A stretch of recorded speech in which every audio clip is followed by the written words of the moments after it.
na kahit ano man ang sitwasyon mo sa buhay mo right now, kahit ano man ang mga pinagdadaanan mo or nasan ka man, 'di ba? You still have a chance and you still have a shot at making those dreams a reality. Kahit ano man po 'yan na pangarap, kayang-kaya po yan matupad. So, ako po, I'm a registered nurse by profession and hindi na po ako nag-abroad kasi isa ako sa mga naniniwala na hindi lang ang pag-abroad ang only way para ako'y kumita ng pera, malaking pera. Kasi ang standard ko po for myself as a nurse is minimum 100,000 per month. Nung nakita ko po yung opportunity na to, dito ko po nakita na kahit nasa Pilipinas pala, pwede palang kitain yung income na pang-abroad. So, kaya naman, ang ginawa ko po, hindi ko po ikakaila sa inyo na pinangutang ko po talaga yung pang-start dito sa business natin. So, sa lahat ng mga nandito na interesado ka, ipapangutang mo, para sa akin, I'm proud of you and I salute you for making that brave move na mangungutang ka para simulan mo yung negosyo na pwedeng ikabago ng buhay mo. Kasi para sa akin, napaka galing mo pag gagamitin mo yung pangungutang para sa ikauunlad ng buhay mo. 'Di ba? Kasi tayong mga Pinoy, nasanay tayo na ginagamit natin yung pangungutang ng ginagamit natin yung pangungutang, wala namang katuturan or para magmukhang mayaman. Akin po, despite the opposition sa family ko, kasi professional, bakit ko daw ginagawa tong business na to? So yun nga yung point ko na gusto kong gamitin yung galing ko, gusto kong gamitin yung kung ano mang merong talino ako para sa ikauunlad ng sarili kong buhay. Kaya as a professional, ito talaga yung pinili kong karirin. Po yung aking naging journey. So, sa lahat ng mga nandito, we have this system na nagkakaroon tayo ng mga hubbers inside our hub. So, isa po ako sa produkto nun, isa ako sa mga naging hubber ni Mentor Joseph Lim. So, dyan ko natutunan paano makibagay, paano maging flexible, 'di ba? Kita niyo po yung mga natin, before natin. 'Di ba? Kung nakikita niyo yung dito sa picture na yan sa baba, tignan niyo sungki pa po yung ngipin ko, 'di ba? Yung mga time na yan. So, iba na po talaga pag syempre mas gumaganda na yung buhay pag mas kumikita na, 'di ba? Mas lumiliwanag ang itsura. Anyway, ito po, I became part of the Millionaires Club and nabili ko yung first car ko at the age of 26. Nandyan lang po yung time na yan. And sobrang blessed yung mga kabataan ngayon kasi nakita niyo yung business at an early age na mas younger pa sa amin when we were starting. So nakakatuwa kasi 'di ba may mga 20 years old, may mga 19 years old, 21 years old, 'di ba, na nakakabili na ng kotse, nagiging milyonarya na. And ayan po yung mga travels natin. So actually, sobrang grateful ako sa business na to kasi kung hindi ako nag-business, makakapag-abroad din naman sana ako. Yun nga lang, mag-abroad ako para magtrabaho. But since I am doing this business, nakakapag-abroad ako as turista. So magkaiba po, 'di ba? So tayong mga Pinoy, ako po I salute all the OFW partners natin who are here tonight kasi talagang alam mo yun, napakalakas ng loob ninyo and para sa pagmamahal sa pamilya kaya kayo nandyan sa ibang bansa. So tayo, we are known as the greatest exporter of manpower in the whole world. So dito sa business natin, we are giving ourselves the chance na makilala naman hindi lang as manggagawa, hindi lang po as worker, but as entrepreneurs this time, as negosyante naman this time, pwede naman pala. Through this community project, pwede naman pala na ang isang ordinaryong taon na kagaya ko at kagaya natin ay magkaroon ng extraordinary life. Kagaya na lang po niyan, isa sa mga na-experience natin ang mag-Asian cruise. So, 3 bansa in one travel. So, ganun po kaganda yung travel na yan. And eto po yung ating second car. So, bibilisan ko lang po to kasi gusto kong makarating agad dun sa life lately na slides ko. Anyway, This is my second car. So, pangarap ko lang po ito before, habang dinadrive ko yung Fortuner ko, pangarap ko na magkaroon ako ng muscle car. And because of this business, nangyari po siya. Naging reality po talaga siya. And yan yung dinadrive ko dito sa Manila. So, looking back, nag-jeep lang po ako. Minsan, there were times in my past na nangu 1, 2, 3 po ako. Kasi I had to choose between ikakain ko ba to or ipapamasahe ko. So, syempre, I had to choose yung ikakain ko. So, kailangan ko mag 1, 2, 3 sa jeep, di ba? Bumawi naman po ako. Kalaunan nung mga kumikita na. Anyway, ayan po, yung mga kung ano man yung pantasya mo sa buhay mo. Kasi iba-iba tayo ng pantasya, lalo na po ngayon yung mga kabataan. Malupit ang mga pantasya sa buhay. So kahit anong mga pantasya mo sa buhay mo, basta meron kang pinanghahawakan na opportunity na kayang magbigay sa'yo ng malaking income, then every dream, no matter how wild, no matter how grand, is possible here in Project High. And isa po tayo sa mga nangarap lang dati na abutin natin ang tugatog ng tagumpay, abutin natin na maging part ng top earners ng company. And here we are already on our 6th year being awarded as one of the top 20 earners of the whole company po yan. So nakakatuwa lang kasi dito sa business natin, all your efforts, all your hard work will be paid off sobra-sobra pa. And syempre, kwentong kaperahan po. Ayan. Sino po dito yung gustong kumita ng milyon, milyon, milyon, milyon? So, mag-comment ka po ng I am a multi-millionaire. Kasi yung business natin, this will not just make you a millionaire. Given po yan na dadaanan mo na kung pinanganak ka po na hindi kayo masyadong well-off in the family, it's a given that you will be the first millionaire in your family. But it doesn't end there because you will be given the chance dito sa business natin to earn multi-millions. And nangyari po sa akin yan during the pandemic. Imagine niyo po di ba si Coach Donna, pandemic baby. Di ba? Ako naman po, sinauna pa. Kasi dekada na po ako dito sa business natin. And 'di ba, not bad siguro na nagdekada tayo dito sa negosyo natin. Actually, hindi pa dekada yung time na yan because that was 2020.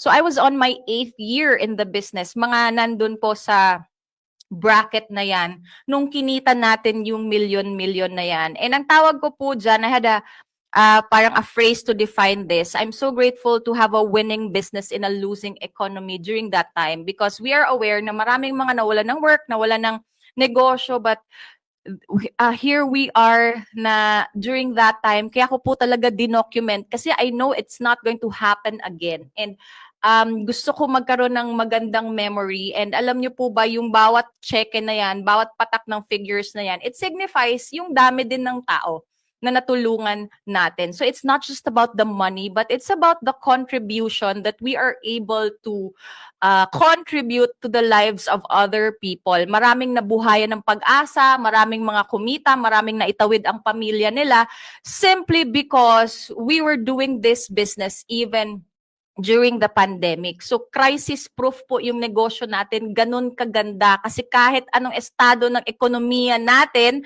kayang maging successful, kayang mag-thrive ng business natin. And ito naman po yung last year ko po na result. This is a gift na niregalo ko sa mommy ko, our first house and lot. Kasi ilang taon po kami na palipat-lipat ng address, NPA.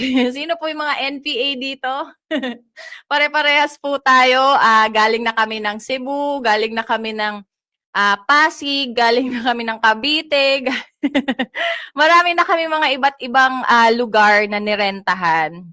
But here we are because of this business, nagkaroon kami finally ng permanent address. So ngayon taga Antipolo na po kami and pinili ko po talaga kaya kami lipat-lipat kasi gusto kong ma-experience and ma-feel yung iba't ibang lugar and yung Antipolo po yung pinaka nagustuhan ko kasi hindi masyadong malayo sa city. At the same time, it gives me that province vibe or like Tagaytay vibe na malamig, 'di ba? Lalo na po dun sa taas sa mga fourth floor na ng bahay namin. Third, fourth floor, fourth, fourth floor ng bahay po namin. And ito po yung mga gusto kong i-emphasize yung life lately. Konting minutes na lang po ito. Etong first slide na to, this was during the house blessing and tinapat po yung house blessing nung birthday ko. So mahilig po kasi ako ng ganun as a strong, independent woman. Sino po dito mabuhay ka if ikaw ay isang strong, independent woman, mapa-single mom ka man, mapa-single ka man right now na naniniwala ka sa sarili mong kakayahan, naniniwala ka na kayang-kaya mo maging successful, kayang-kaya mo itaguyod yung family mo, and your gender is not a hindrance, bagkus yung gender mo is an asset sa buhay mo, 'di ba? Sa mga lalaki naman po who are here, mabuhay po kayo and actually you are on the advantage side kasi pag lalaki, 'di ba, ano ka na naka-mindset ka na talaga na provider ka.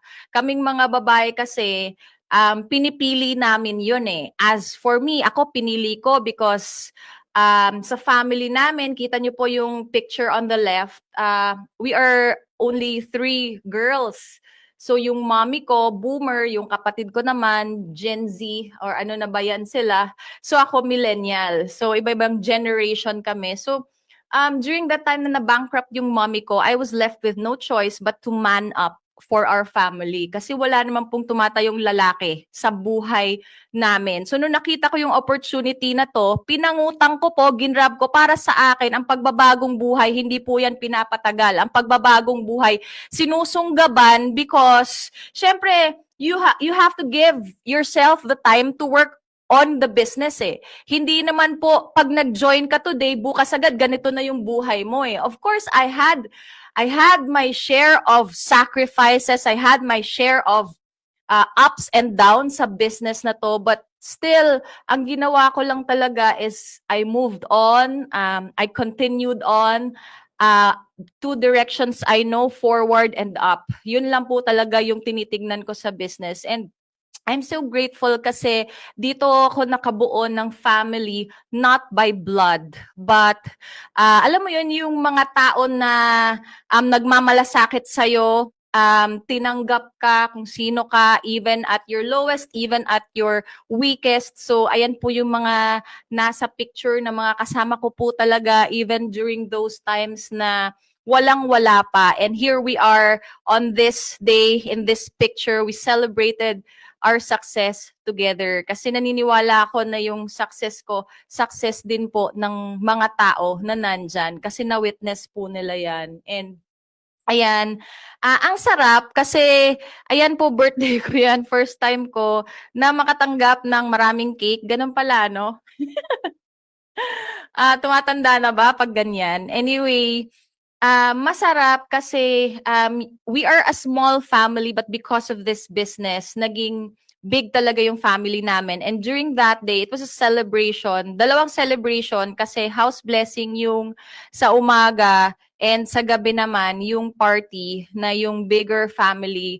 Ano yan na po yung Project High family natin. So of course, nandyan hindi mawawala si Mentor Joseph Lim na talagang para sa akin I owe everything na meron ako sa business to that guy, to that person kasi siya po talaga yung isa sa pinakaunang taong naniwala sa akin lalo na nung mga time na hindi pa ako naniniwala sa sarili ko. And it's such a big blessing to have someone like that in your life. Alam mo yung hindi naman po yung pera yung gagawan mo ng paraan eh. Yung tao right now na kausap mo, na naniniwala siya sa potential mo, kahit hindi mo pa nakikita yan sa sarili mo, yun ang kagawa-gawa ng paraan. Yun ang kapangupangutang. Kasi it's not every day that you meet people who believe in you genuinely and your possibilities. 'Di ba? Kasi maraming mga tao ang daling mag-judge, ang daling magsabi ng mga kapintasan mo. But dito po sa community natin, ihahag ka sa kung sino ka, tatanggapin ka sa kung sino ka, and tutulungan ka hanggang sa makaangat ka sa kung sino ang gusto mong maging sa buhay mo. Kaya ganun po siya kaganda.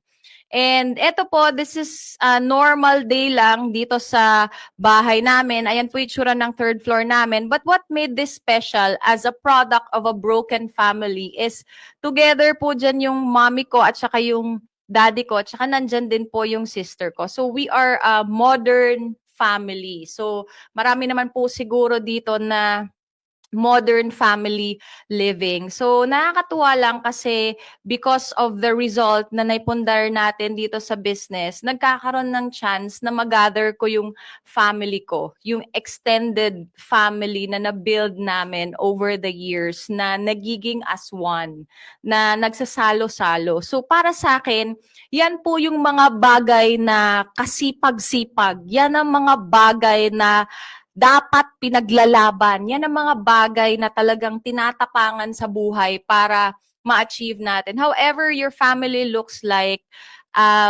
you deserve na magkaroon ka ng portrait, magkaroon ka ng magandang memories sa mga years pa ng meron ka in this lifetime. And ito po, isa sa mga travels ko with my dad. And ayan po yung kanyang wife, my stepmother, and my half-brother. So we had a travel to Taiwan last year. And ilang days po kami dyan sa Taiwan. I think we were 5 days dyan sa Taiwan. And nag-shopping po tayo. So ito po yung gusto kong ipakita po sa inyo, yung harvest time. Yung buhay na ng after mo ng sumugal sa sarili mong pangarap, pinangutang mo yan, even yung pag-VIP account, pinangutang mo yan, and hindi ka lang tumigil sa VIP account kasi walang kwenta yung VIP account kung hindi mo tatrabahuin yan. So sa buhay na to, tinatrabaho ang kahit anong resulta. Tinatrabaho ang magandang buhay. Kung gusto mo ng masarap, kung gusto mo ng maganda, kung gusto mo ng mayaman na buhay, tinatrabaho yan, sinusuong yan. Sinusuong mo dapat lahat ng kung ano man ang hardships na dinadaanan dyan. So, ito po yung kapalit.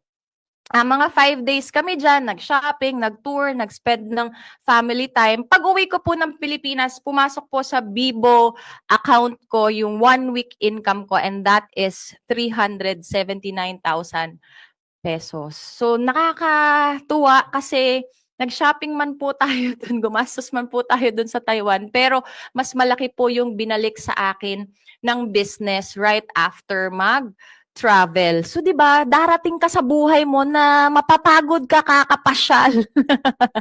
Pagbalik mo dahil may negosyo kang naipundar, babayaran ka dun sa pamamasyal mo, babayaran ka sa lahat ng pagod mo dun. Sobra-sobra pa sa nagastos mo. And ayan po yung mga random moments dito sa bahay. Ako po kasi mahilig akong cultivate ng relationship. So mahilig ako talagang magpa-get together, mag-gather, maghanda ng foods, ng mga ganon. So dito ko nagagawa sa house kasi para kaming nagsi-staycation. Yung mga dating binabayaran namin ng libo-libo sa mga Tagaytay, mga kung saan-saan. So, aakyat lang po kami sa third floor ng bahay namin or kung saan man po, minsan pag umulan doon sa third floor, dyan naman sa baba. So, parang staycation feels na rin po yung bahay. And ayan, bakit ba may babae nakahubad dyan?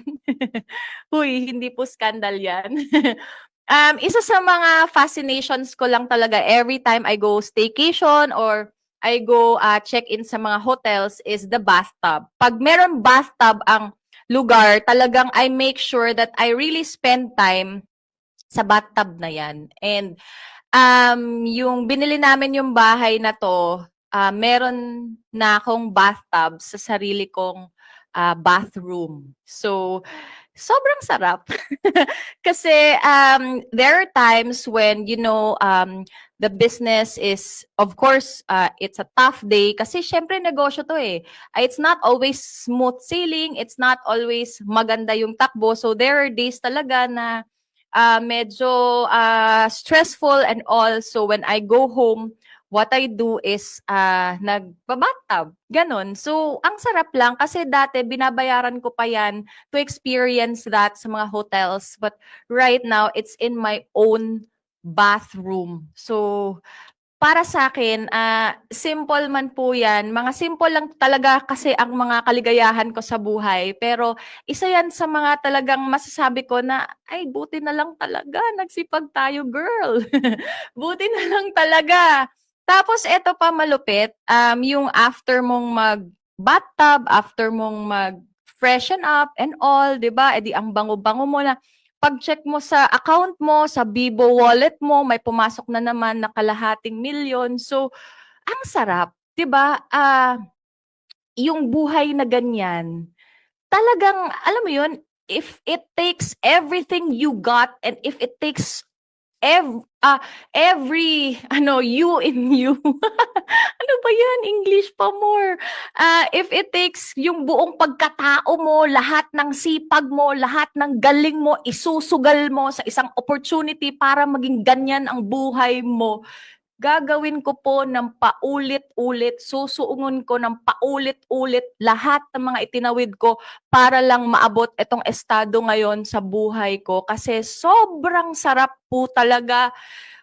So, alam mo, hindi ko ma-share dito lahat ng mga pangyayari sa buhay ko. I can only share a few. But kung pwede ko lang ilipat yung mga nakikita ko sa mga mata ko and na-experience ko sa life ko right now, na masabi ko lahat sa inyo, siguro po yung VIP account magiging barya sa inyo at gagawan mo ng paraan overnight because alam mong sobrang ganda ng buhay na nag-aantay po sa inyo. And ayan, eto po yung sample ng encashment ng isang buong buwan. So, 'di ba there are 4 weeks in a month. So, eto po yung harvest. Kasi syempre, money begets money eh. In business, 'di ba? It's okay to talk about money kasi we are in business and 'di ba pag pinag-uusapan natin yung kaperahan, hindi naman tayo mukhang pera. Yun nga lang, marami kasing nabibili ang pera na hindi kayang bilhin ng pera. Kagaya na lang ng mga precious moments natin, ng mga pinakita ko sa inyo, ng mga na-spend ko sa loved ones ko, kagaya na lang ng lahat ng mga random moments na nasuspend ko without being in a hurry kasi may work pa ako kinabukasan or what.